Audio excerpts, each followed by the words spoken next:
যে উত্তপ্ত কিভাবে হয় তার কয়টি পদ্ধতি লক্ষ্য করা যায়। একটা হচ্ছে বিকিরণ,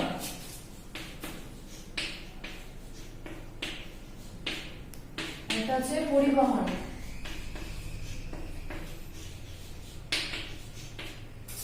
একটা হচ্ছে পরিচলন।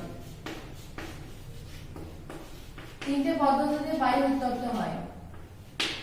তো বিকিরণ পদ্ধতিতে কিভাবে বায়ু উত্তপ্ত হয় আমরা জানি যে কঠিন তরল গ্যাসীয় এই তিনটে মাধ্যম। তো এই তিনটে মাধ্যম ছাড়া, এই কঠিন তরল গ্যাসীয় মাধ্যম ছাড়া যখন একটা পদার্থ থেকে অন্য পদার্থে যখন তাপটা সঞ্চারিত হয়, এক পদার্থ থেকে অন্য পদার্থে তাপ সঞ্চারিত হলে তাকে বিকিরণ পদ্ধতি বলে। তো কোনো মাধ্যম ছাড়া মানে কঠিন তরল এবং যে গ্যাসীয় যে তিনটে মাধ্যম আছে, গ্যাসীয় মাধ্যম, কঠিন মাধ্যম এবং তরল মাধ্যম, এই তিনটে মাধ্যম ছাড়া যদি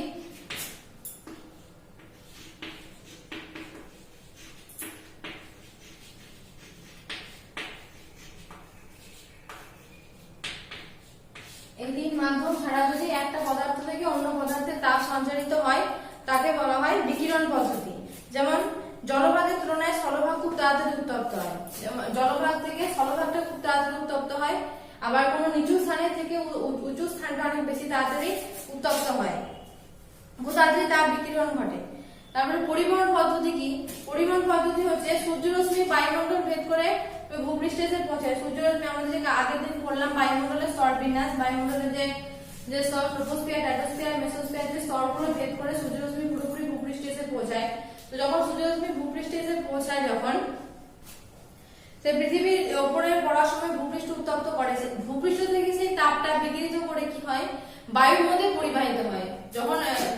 যখন সূর্যরশ্মির তাপটা যখন ভূপৃষ্ঠকে উত্তপ্ত করছে, সেই তাপটা ছেড়ে দেওয়ার ফলে কি হচ্ছে বায়ুতে পরিবাহিত হচ্ছে সেই তাপটা, সেটাকে বলা হয় পরিবহন পদ্ধতি। ঠিক আছে। আর পরিচলন পদ্ধতি কি? ভূপৃষ্ঠ সংলগ্ন বাতাসটা যখন ভূপৃষ্ঠের কাছাকাছি বাতাসটা উষ্ণ হয়, আর উষ্ণ বাতাস সবসময় হালকা হয়। ঠিক আছে। ভূপৃষ্ঠ সংলগ্ন বাতাস যেহেতু উষ্ণ হয় আর উষ্ণ বাতাস যেহেতু হালকা হয়, সেহেতু কি হয় যে উষ্ণ বাতাস হালকা হয় সবসময় উপর দিকে উঠে যায়। তো যার ফলে সেখানে শূন্যস্থান পূরণের সৃষ্টি হয়। সেই শূন্যস্থান পূরণ করার জন্য নিচু স্থান, উপরের স্থান থেকে শীতল এবং ভারী বাতাসটা নিচে নেমে আসে, যে সেই শূন্যস্থানটা পূরণ করার জন্য। সেই শূন্যস্থান, সেই বাতাসটা আবার শীতল, আবার উষ্ণ এবং হালকা হয়ে আবার উপরে উঠতে শুরু করে। এই যে চক্রাকার যে চলছে সেটা হচ্ছে পরিচালন পদ্ধতি। তো বিকিরণ পদ্ধতি কিভাবে হচ্ছে, বিকিরণ পদ্ধতি কিরকম বিকিরণ পদ্ধতি উত্তপ্ত হয় দেখো।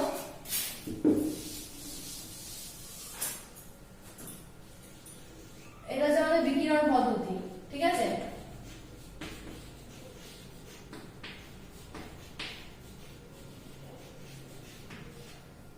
ঠিক আছে। আর পরিবহন পদ্ধতি কি?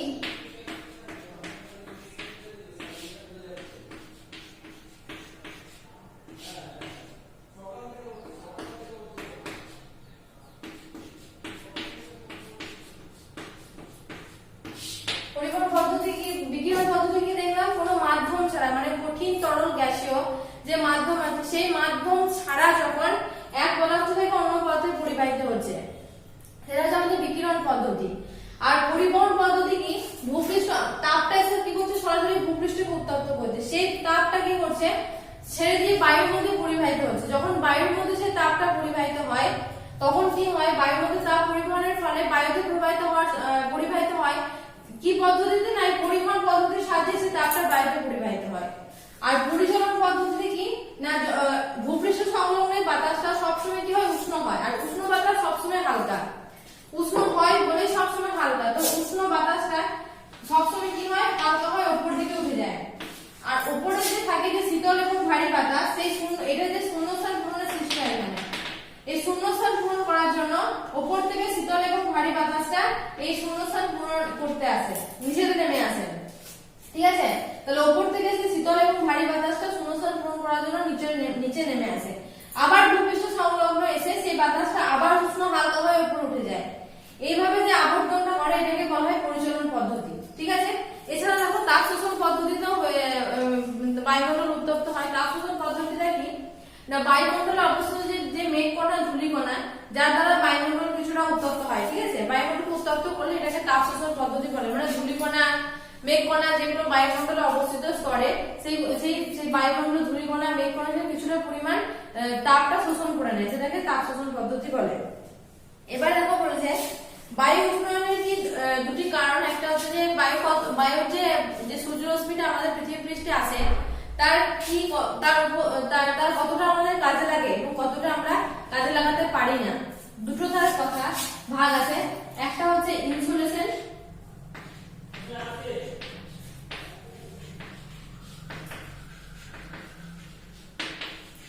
এর হচ্ছে 66% এটা, আর একটা হচ্ছে অ্যালবেডো,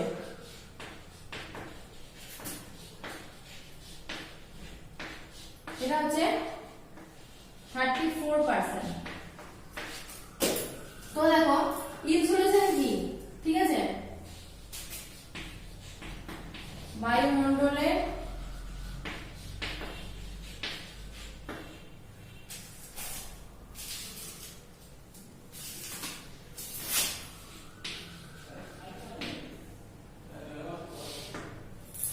ইনসুলেশন কি দেখো বলছে যে সূর্য পৃথিবী বায়ুমণ্ডলের উষ্ণতা, আমরা জানি বায়ুমণ্ডলের উষ্ণতার প্রধান কারণ হচ্ছে সূর্য। তো সূর্য থেকে এই রশ্মি যখন পৃথিবী পৃষ্ঠে আসে তখন তার 200 কোটি ভাগের 1 ভাগ প্রতি সেকেন্ডে 2,97,000 কিমি বেগে পৃথিবী পৃষ্ঠে আসে, ঠিক আছে। 200 কোটি ভাগ মানে সূর্য রশ্মির পুরোটা আমরা পাই না ডাইরেক্ট, কি হয় তার 200 কোটি ভাগের 1 ভাগ, যদি সূর্য রশ্মিকে যদি 200টা ভাগে ভাগ করা 200 কোটি ভাগ যদি করা হয়, সেই 200 কোটি ভাগের 1 ভাগ প্রতি সেকেন্ডে 2,97,000 কিমি বেগে পৃথিবী পৃষ্ঠে আসে। তো পৃথিবী পৃষ্ঠে আসে একে সূর্যরশ্মি তাপীয় ফল বলে। এই যে আসার সময় কি হয় 66% সূর্যরশ্মি কি হয় বায়ুমণ্ডলকে উত্তপ্ত করে, তার মধ্যে 19% সরাসরি বায়ুমণ্ডলকে উত্তপ্ত করে, আর বাকি যে 47% আছে সেই 47% কি হয় ভূপৃষ্ঠকে উত্তপ্ত করে। তাহলে 66% এর মধ্যে 19% বায়ুমণ্ডলকে উত্তপ্ত করছে আর 47% কি করছে ভূপৃষ্ঠকে উত্তপ্ত করছে, ঠিক আছে। যার ফলে শতকরা 66% সৌর বিকিরণই আমাদের, যেহেতু আমাদের বায়ুমণ্ডল উত্তপ্ত করছে ভূপৃষ্ঠকে কাজে লাগছে, সেহেতু একে কার্যকরী সৌর বিকিরণ বলে, ঠিক আছে। কার্যকরী সৌর বিকিরণ বা একে ইনসুলেশন বলে। তাহলে কি বললাম যে সূর্যরশ্মি যখন পৃথিবী পৃষ্ঠে আসে তার কত 200 কোটি ভাগের 1 ভাগ কি হয়, 200 কোটি ভাগের 1 ভাগ প্রতি সেকেন্ডে 2,97,000 কিমি বেগে পৃথিবী পৃষ্ঠে আসে। তো তার 66 ভাগ বায়ুমণ্ডলকে উত্তপ্ত করে, তো তার মধ্যে 19 ভাগ সরাসরি বায়ুমণ্ডলকে উত্তপ্ত করছে আর 47 ভাগ কি করছে ভূপৃষ্ঠকে উত্তপ্ত করছে। তো এই 66 ভাগ যেহেতু তাপটা আমাদের কাজে লাগছে সেহেতু একে কার্যকরী সৌর বিকিরণ বা ইনসুলেশন বলে। এবার 100 ভাগ থেকে আমরা যদি 66 ভাগ বাদ দিই তাহলে আমাদের কি পড়ে থাকে 34% বা 34 ভাগ। এই 34 ভাগ কি হয় বায়ুমণ্ডল স্তর যখন ভেদ করে ভূপৃষ্ঠে এসে পৌঁছায় তখন বায়ুমণ্ডলের মধ্যস্থিত যে ধূলিকণা, গ্যাসের কণা, জলকণা, মেঘকণা যেগুলো অবস্থান করছে তারা সেই তাপটা কিছুটা শোষণ করে নেয়।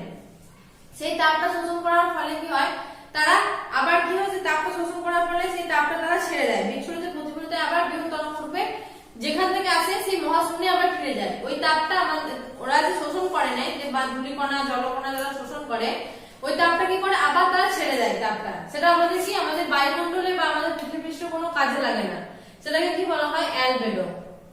কি বললাম তাহলে যখন সূর্যরশ্মি যে 66% ছাড়া যে 34% যে সূর্যের রশ্মিটা যখন আমাদের পৃথিবী পৃষ্ঠে আসে তখন বায়ুমণ্ডল স্তর ভেদ করে আসার সময় বায়ুমণ্ডলের মধ্যস্থিত যে ধূলিকণা, জলকণা, বায়বীয় কণা যেগুলো তারা সেই তাপটাকে শোষণ করে, যার ফলে তারা প্রতিফলিত বিচ্ছুরিত হয়ে আবার মহাশূন্যে সেটাকে ছেড়ে দেয়।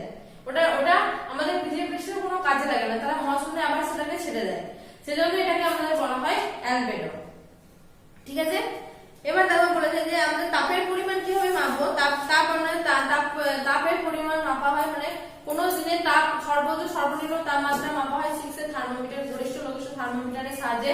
কোন দিনে সর্বোচ্চ এবং সর্বনিম্ন তাপমাত্রা মাপা হয়। সর্বোচ্চ তাপমাত্রা সবথেকে বেশি কখন হয় 12টা থেকে 1টা দুপুর টাইমে, আর সর্বনিম্ন তাপমাত্রা হয় কখন না ভোরের দিকে, ভোর 3টে মানে একদম তোমরা সবাই জানো নিরপেক্ষ আর্দ্রতা, আপেক্ষিক আর্দ্রতা মানে সমস্ত তাপটা ছেড়ে দেয়, ভোর দিকে একদম ঠান্ডা হয়ে থাকে, তো সেই সময় তাপমাত্রা সর্বনিম্ন পর্যায়ে চলে যায়। তো আমাদের সারাদিনে যদি সর্বোচ্চ তাপমাত্রা এবং সর্বনিম্ন তাপমাত্রাকে 2 দিয়ে ভাগ করি তাহলে সেটা কি পাবো দৈনিক উষ্ণতার প্রসার পাবো আমরা, ঠিক আছে। যদি দৈনিক উষ্ণতার প্রসার আমাদের জানতে হয় তাহলে কি কোনো একটা দিনে সর্বোচ্চ তাপমাত্রা এবং সর্বনিম্ন তাপমাত্রাকে যদি যোগ করে আমরা 2 দিয়ে ভাগ করি তাহলে সেটা আমরা দৈনিক প্রসর পাবো। যদি আমরা দৈনিক উষ্ণতার প্রসর পাবো। যদি আমাদের মাসিক উষ্ণতার প্রসর বার করতে হয় তাহলে কি করতে হবে, প্রত্যেক দিনের যে দৈনিক উষ্ণতার প্রসর সেটা যোগ করার ফলে কি করতে হবে, সেটাকে যোগ করে প্রত্যেক দিনের দৈনিক উষ্ণতার প্রসরকে যোগ করে সেই মাসের দিন সংখ্যা দিয়ে যদি ভাগ করি, মানে যদি আমাদের মনে করো জুন মাসে আমরা দিন সংখ্যা দিয়ে ভাগ করছি বা আমরা এপ্রিল মাসের দিন সংখ্যা দিয়ে ভাগ করি, তাহলে এপ্রিল মাসের দিন সংখ্যা কত, 30 দিনের, তাই তো? তাহলে 30 দিয়ে যদি ভাগ করি, প্রত্যেক দৈনিক উষ্ণতাকে আমরা যদি যোগ করার পরে যদি সেটাকে 30 দিয়ে ভাগ করি তাহলে সেটাকে আমরা মাসিক কি পাবো, মাসিক উষ্ণতার প্রসর। আর যদি আমাদের বার্ষিক উষ্ণতার প্রসর করতে হয় তাহলে প্রত্যেক মাসিক উষ্ণতার প্রসরকে যোগ করে আমরা যদি বছরে, এক বছর সমান কয় মাস, 12 মাস, তো 12 দিয়ে ভাগ করি তাহলে আমরা বার্ষিক উষ্ণতার প্রসর পাবো। ঠিক আছে? এভাবে আমাদের কি না, কোন স্থানের অন্তত 35 বছরের গড় বার্ষিক তাপমাত্রা জানা গেলে সেই স্থানের উষ্ণতা সম্পর্কে আমাদের ধারণা করা যায়। কারণ আমরা জানি যে কোন স্থানের 35 থেকে 35 বছরের গড় উষ্ণতাকে জলবায়ু বলে, তখন আমরা জলবায়ু সম্পর্কে ধারণা করতে পারি যে সেখানকার জলবায়ুটা কেমন হতে পারে। তাহলে দৈনিক উষ্ণতার প্রসর আমরা কিভাবে জানবো, যে একটা সারা দিনের তাপমাত্রা সমান থাকে না, সূর্য উদিত হওয়া থেকে সূর্য অস্ত যাওয়া অবধি তাপমাত্রা সমান থাকে না। ঠিক আছে? কখনো বাড়ে, কখনো কমে, কখনো সর্বোচ্চ পর্যায়ে চলে যায়, কখনো সর্বনিম্ন পর্যায়ে চলে যায়। তো সারা দিনে যে সর্বোচ্চ তাপমাত্রা সেটার সঙ্গে যদি সর্বনিম্ন তাপমাত্রা আমরা যোগ করে 2 দিয়ে ভাগ করি সেটা পাবো আমরা দৈনিক উষ্ণতার প্রসর। আর মাসিক, যদি আমাদেরকে মাসিক উষ্ণতার প্রসর বার করতে হয় তাহলে সেই মাসের দিন সংখ্যাকে যদি দৈনিক প্রত্যেক দিনের উষ্ণতাকে যোগ করে যদি সেই মাসের দিন সংখ্যা দিয়ে আমরা ভাগ করি তাহলে সেটা আমরা পাবো মাসিক উষ্ণতার প্রসর। আর বার্ষিক উষ্ণতার প্রসর কিভাবে পাবো, বার্ষিক উষ্ণতার প্রসর হচ্ছে প্রত্যেক মাসে, মানে জানুয়ারি মাসে হয়তো আমার মাসিক উষ্ণতা হচ্ছে 30 ডিগ্রি, ফেব্রুয়ারি মাসে হচ্ছে 25 ডিগ্রি, ঠিক আছে, মার্চ মাসে হচ্ছে 27 ডিগ্রি। এই যে ফেব্রুয়ারি থেকে জানুয়ারি থেকে ডিসেম্বর অবধি যে মাসিক উষ্ণতা সেটাকে যদি যোগ করে যদি আমি 12 দিয়ে ভাগ করি যেটা পাবো সেটা হচ্ছে আমাদের বার্ষিক উষ্ণতা। ঠিক আছে? তো বার্ষিক, তারপরে কি এই যে 30 থেকে 35 বছর এইভাবে করতে করতে যখন আমরা 30 থেকে 35 বছরের গড় উষ্ণতা হিসাব করব তখন সেটাকে একটা জলবায়ু অঞ্চল হিসেবে আমরা চিহ্নিত করতে পারবো। তারপর দেখো তাপমাত্রার প্রসর কি, কোন নির্দিষ্ট অঞ্চলের কোন শীতল তাপমাত্রার প্রসর সম্পর্কে কি জানবো, বা উষ্ণতার প্রসর কি। উষ্ণতার প্রসর মানে কি বলতো, পার্থক্য, মানে সর্বোচ্চ থেকে সর্বনিম্ন তাপমাত্রার ডিফারেন্সটা কতটা, সেটা হচ্ছে প্রসর। তো বলছে কোন অঞ্চলে কোন স্থানে শীতলতম উষ্ণতম মাসের গড় উষ্ণতাকে, শীতলতম এবং সব থেকে ঠান্ডা এবং সব থেকে গরম উষ্ণতাকে যদি আমরা ভাগ করি তাহলে যেটা আমরা পাবো সেটা হচ্ছে উষ্ণতার প্রসর। ঠিক আছে? তো জানুয়ারি এবং জুলাই মাসে যেহেতু উষ্ণতার প্রসর তোমরা লক্ষ্য করো যে হয়তো 20 ডিগ্রি, এটা হচ্ছে 25 ডিগ্রি, তাহলে আমরা যদি দুটোকে যদি বিয়োগ করি তাহলে যেটা পাবো সেটা হচ্ছে উষ্ণতার প্রসর। ঠিক আছে? এবার বলছে বায়ুমণ্ডলের চাপের তারতম্যের কারণ। আমরা জানবো বায়ুমণ্ডলের তাপের তারতম্যের কারণ কি, কিভাবে বায়ুমণ্ডলের তাপের তারতম্য ঘটে। প্রথমে হচ্ছে সূর্যরশ্মি তাপীয় ফলের কারণে ঘটে। কিভাবে সূর্য তাপীয় ফলের কারণে তার পার্থক্য ঘটে দেখো। আমি আগে বললাম সূর্য পৃথিবীর উত্তাপে প্রায় 200 কোটি ভাগের 1 ভাগ বায়ুমণ্ডলকে উত্তপ্ত করে। তার মধ্যে 66% আমাদের কি করে, আমাদের কার্যকরী সৌর বিকিরণ, মানে 66% সূর্যরশ্মিটা আমাদের কাজে লাগে। আর বাকি যে 34% সূর্যরশ্মি সেটা কি হয়, সেটা ধূলিকণা, জলকণা, মেঘকণা, বায়বীয় কণা গ্রহণ করার ফলে তারা আবার প্রতিফলিত বিচ্ছুরিত মহাশূন্যে ছেড়ে দেয়, যেটা আমাদের কোনো কাজে লাগে না। ঠিক আছে? সেটা হচ্ছে আমাদের কি, ওটা আমাদের কোনো কাজে লাগে না, যেহেতু সেটাকে আমাদের কি বলা হয়, অ্যালবেডো বলা হয়। তো এই পৃথিবীর উত্তাপের এই কার্যকরী সৌর বিকিরণ এবং অ্যালবেডোর সাহায্যে পৃথিবীর উত্তাপের সমতা রক্ষা হয়, যেটা সূর্যরশ্মি তাপীয় ফলটা তাপের তারতম্যের অন্যতম কারণ। তারপরে কি অক্ষাংশটা কিভাবে তাপের তারতম্যের কারণ রক্ষা করে দেখো। অক্ষরেখা বরাবর, মানে সূর্যরশ্মির পতন কোণের পার্থক্যের উপর কিন্তু কোন স্থানের উষ্ণতার পার্থক্য হয়। যেমন নিরক্ষরেখার উপর কি হয়, সূর্যরশ্মি সারা বছর লম্বভাবে কিরণ দেয়, যেহেতু নিরক্ষরেখার উপর লম্বভাবে পড়ে সেই জন্য এখানকার কম বায়ুস্তর ভেদ করে আর কম জায়গায় ছড়িয়ে পড়ে বলে বাতাসে এখানে আর্দ্রতা উষ্ণতা সব থেকে বেশি থাকে। আর মেরু অঞ্চলে কি বাঁকা ভাবে পড়ে এবং কি হয়, অনেকটা বেশি জায়গায় ছড়িয়ে পড়ে বলে উষ্ণতার পরিমাণটা কম থাকে। লম্বভাবে বলে কি, যদি লম্বভাবে পড়ে ডাইরেক্ট তাহলে কি আলোটা কম জায়গায় ছড়ায়। ঠিক আছে? যার ফলে উষ্ণতাটা কি হয়, অল্প জায়গায় যেহেতু আলোটা উষ্ণতাটা ছড়ায় সেহেতু উষ্ণতাটা বেশি হয় উষ্ণতা। কিন্তু যদি তীর্যকভাবে পড়ে, বাঁকা ভাবে পড়ে তাহলে কি অনেকটা বেশি জায়গায় ছড়িয়ে যায়। তুমি একটা টর্চ নিয়ে বা একটা কোনো আলো নিয়ে তুমি লম্বভাবে সোজাসুজি রাখবে, দেখবে, আর একটা বেঁকা ভাবে রেখে দেখবে তার আলোটার বিস্তারটা কতটা হয়। তো এবার লম্বভাবে রাখলে আলোর বিস্তারটা খুব অল্পের মধ্যে, আর যদি তীর্যকভাবে রাখো তুমি টর্চটাকে তাহলে দেখবে তার বিস্তারটা অনেক দূর। তো সেই জন্য লম্বভাবে যদি সূর্য রশ্মি পড়ে তার ফলে কি হয় সেখানে উষ্ণতাটা বেশি হয়, যার ফলে তাপের তারতম্যের কারণ লক্ষ্য করা যায়। তারপরে কি ভূপৃষ্ঠের প্রকৃতি। ভূপৃষ্ঠের প্রকৃতি কি? ভূপৃষ্ঠের প্রকৃতির পার্থক্যের জন্য জলকণা এবং জলভাগ এবং স্থলভাগের উষ্ণতা তারতম্য ঘটে। কিরকম? দিনের বেলা সূর্যরশ্মি পতন কোণের জন্য কি হয়, স্থলভাগটা বেশি উত্তপ্ত হয় তাড়াতাড়ি, ঠিক আছে। স্থল জলের উপর পড়লে জল থেকে স্থলভাগ তাড়াতাড়ি উত্তপ্ত হয়। স্থলভাগ যত তাড়াতাড়ি উত্তপ্ত হয় তত তাড়াতাড়ি তাপটা ছেড়ে দেয়, ঠিক আছে। স্থলভাগ যত তাড়াতাড়ি উত্তপ্ত হয় তত তাড়াতাড়ি তাপ ছেড়ে দেয়। আবার রাত্রিবেলা স্থল জল অপেক্ষা তাড়াতাড়ি শীতল হয়ে যায়, ঠিক আছে। কারণ স্থলভাগটা যত তাড়াতাড়ি তাপটা শোষণ করে নেয় তত তাড়াতাড়ি তাপটা বর্জন করে দেয়। আর কি হচ্ছে, জলভাগের পরিচালন পদ্ধতি নিচের গরম হালকা জলটা যখন আমরা তোমরা বায়ুমণ্ডলের স্রোত সম্পর্কে পড়বে, যে শীতল স্রোত উষ্ণ স্রোত। তো শীতল স্রোতটা সবসময় ভারী বলে নিচে প্রবাহিত হয়, আর উষ্ণ স্রোতটা হালকা হয়ে উপরের দিকে প্রবাহিত হয়, মানে জলের উপর দিকটা। তো দেখবে জলে যদি কখনো কোনো বড় কোনো নদীতে বা সমুদ্রে নামো, দেখবে যখন নামবে যখন পায়ের তলাটা একটু ঠান্ডা লাগে কিন্তু উপরটা গরম লাগে, কেননা নিচের দিকে সবসময় শীতল স্রোত প্রবাহিত হয়। কারণ শীতল স্রোত ভারী, তাই জন্য সবসময় নিচের দিকে প্রবাহিত হয়। উষ্ণ স্রোত হালকা, তাই জন্য সবসময় উপর দিকে প্রবাহিত হয়। তো যে জলভাগের পরিচালন পদ্ধতির জন্য কি হয়, নিচের গরম হালকা জল উপরে উঠে আসে, এবার শীতল ভারী জলটা নিচে নেমে যায়, ফলে জল ঠান্ডা হতে বেশি সময় লাগে। তাই পরিচালন পদ্ধতি তাপ চলাচল কিন্তু স্থলভাগে সম্ভব নয়, মানে পরিচালন পদ্ধতির জন্য জলভাগে এটা ঘটে থাকে কিন্তু স্থলভাগে এটা সম্ভব নয়। তারপর সমুদ্র থেকে দূরত্ব। সমুদ্রের কাছাকাছি অঞ্চলে জলবায়ু সমভাবাপন্ন হয়, না শীত না গরম। কারণ দিনের বেলা যত তাড়াতাড়ি তাপটা গ্রহণ করে নেয় বালিটা, রাত্রের বেলায় ঠিক তত তাড়াতাড়ি তাপটা বর্জন করে দেয়। সেই জন্য কি হয়, সমুদ্রের কাছাকাছি অঞ্চলে জলবায়ুটা হয় সমভাবাপন্ন। আর সমুদ্রে যত দূরবর্তী স্থানে অবস্থান করা যায় তত তাপমাত্রা চরমভাবাপন্ন। কেন হয় চরমভাবাপন্ন? কারণ যত দূরে অবস্থান করে সমুদ্র থেকে তত কি সেখানকার জলবায়ুটা সেরকম হয়, মানে আস্তে আস্তে তাপটা তাড়াতাড়ি গ্রহণ করলো কিন্তু তাপটা ছাড়তে সময় লাগে। কিন্তু সমুদ্রের তীরবর্তী অঞ্চলগুলো কি হয়, যত তাড়াতাড়ি তাপটা গ্রহণ করে তত তাড়াতাড়ি তাপটা ছেড়ে দেয়। বায়ু প্রবাহ কি? বায়ু প্রবাহ উষ্ণতা তারতম্যের প্রভাব বিস্তার করে। যেমন যে দেশের উপর উষ্ণতা বায়ু প্রবাহিত হয় সেখানে বাতাসে উষ্ণ বেশি, ফলে শীতল বা অতিশীত অঞ্চলে বাতাসে উষ্ণতা কম হয়।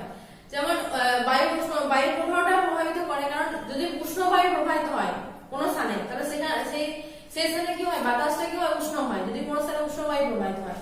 আর কোন স্থানে যদি শীতল বায়ু প্রবাহিত হয় সেখানকার বাতাসটাও কিন্তু শীতল বায়ু। আর উচ্চতা কি? উচ্চতা বিশেষেও কিন্তু তাপমাত্রার কারণ লক্ষ্য করা যায়। আমরা সবাই জানি যে প্রতি কিমি উচ্চতায় মানে 6.4 ডিগ্রি সেন্টিগ্রেড হারে তাপমাত্রা কম থাকে প্রতি কিমি উচ্চতায়। কিন্তু কিছু কিছু ক্ষেত্রে কি লক্ষ্য করা যায়, তাপমাত্রা উচ্চতা বৃদ্ধির সঙ্গে তাপমাত্রা কিন্তু বাড়তেও থাকে।